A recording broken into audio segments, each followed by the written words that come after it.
Now I'm going to show you the different angles of needle insertion for types of injection. There are 4 types of injection: intramuscular, subcutaneous, intravenous, and intradermal.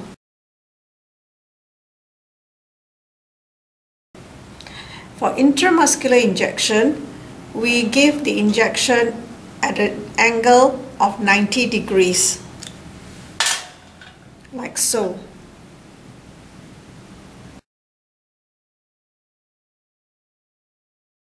The next injection is subcutaneous injection, which is given into the subcutaneous tissues, and it is at the angle of 45 degrees.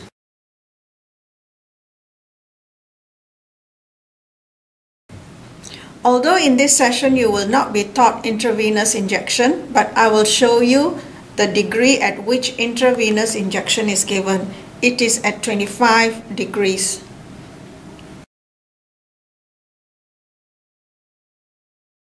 And lastly, the intradermal injection is given in the dermis, and the needle is positioned at 10 to 15 degrees. When there is medication that can irritate or damage the skin tissues, then we use a method called Z-track method in giving intramuscular injection. First, we clean the skin in a circular motion, uncap the needle and stretch the skin to one side, giving the injection and releasing the skin. Holding the hub of the needle, we draw to make sure the medication is not inserted into the blood vessel, and gradually the injection is given, and then quickly pull out the needle and apply gentle pressure on the area of the puncture wound.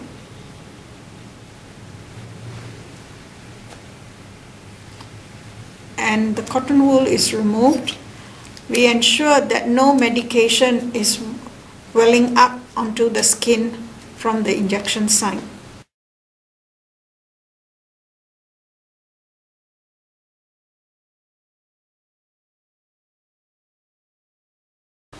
To identify the anatomical site for giving an injection at the deltoid muscle, first we identify the clavicle in front, and at the back the scapula, and the acromoid process. The acromoid process is along here.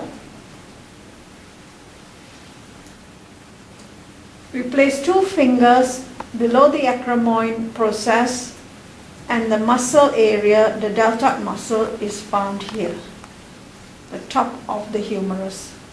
This is the deltoid muscle. The acromoid process is here, and you put 2 fingers down, and you will notice that this arm is full of muscles called the deltoid muscle, in which it's ideal to give the subcutaneous or intramuscular injection.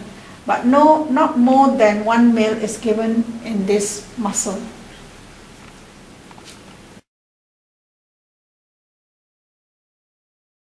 To give the injection intramuscularly and on the thigh, I would have to know the anatomical sites. First, I need to identify the greater trochanter of the femur, which is here. This is the greater trochanter of the femur, and the lateral femoral condyle. This is the lateral femoral condyle. In between here, there is a muscle that runs called the vastus lateralis. Looking at this model, this muscle is identified as vastus lateralis, and the injection is given here on the upper third of this thigh. You never use rectus femoris to give an intramuscular injection. To give an intramuscular injection on the thigh, I need to identify the anatomical site, the greater trochanter of the femur and the lateral femoral condyle, which is near the knee. The muscle that I'm going to use to give the injection is the vastus lateralis, and it is the middle third of this muscle that I give the injection. We do not use the rectus femoris muscle, which is running medial.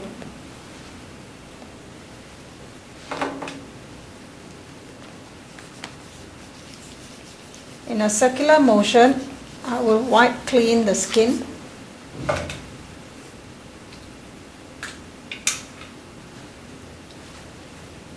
Stretch the skin and give a quick jab, 90 degrees, withdrawing to make sure it's not in the blood vessel and giving the injection gradually.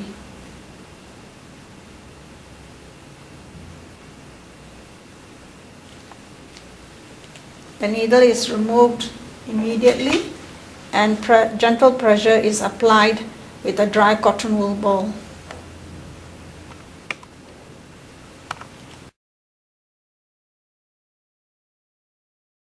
To administer the intramuscular injection at the buttock area, first we have to identify the posterior superior iliac spine, which is this aspect, and the greater trochanter, which is this bone. In between this area, above that line, the intramuscular injection is given at the dorsogluteal site, which is here. To give an intramuscular injection on the buttocks, first we have to position the patient in a prone position, lying on their front with the toes pointing inwards, as you can see.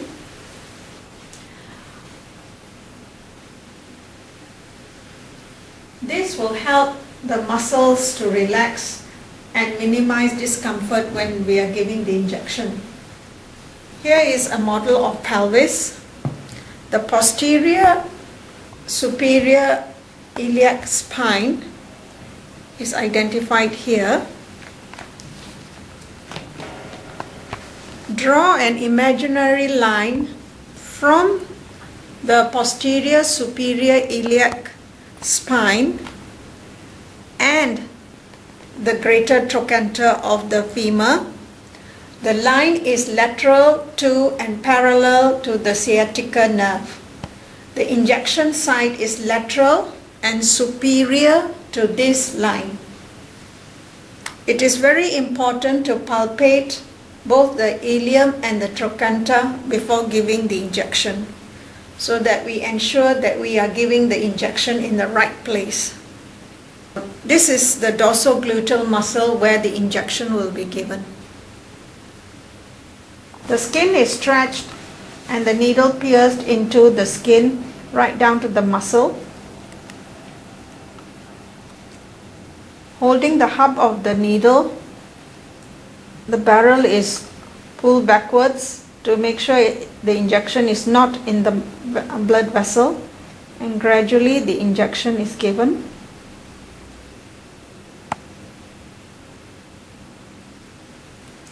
Apply slight pressure and withdraw the needle quickly. This pressure will stop the bleeding, if any.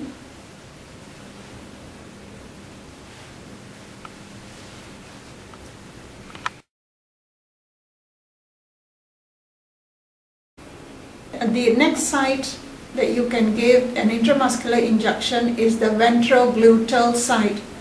This site is situated on the gluteus medius muscle, which lies over the gluteus minimus. This is a preferred site as it does not contain any large nerves or blood vessels. Also, the greater thickness of gluteal muscles of gluteus medius and gluteus minimus makes it an ideal place to give an intramuscular injection.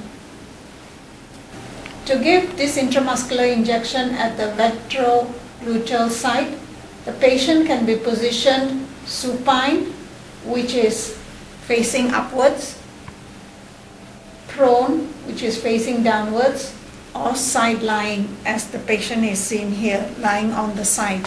To identify the site, the ventrogluteal site, I first place the heel of my hand on the trochanter, identify the anterior superior iliac crest with my index finger. Middle finger I dorsally stretch under the ilium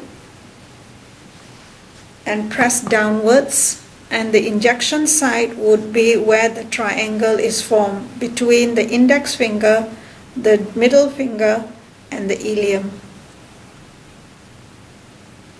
The injection would be given between the index finger, the middle finger, and the ilium. So this is the triangle in which the injection would be given. Due to safety reasons, I prefer giving the injection between my thumb and index finger, therefore not putting myself at risk to needle prick injuries.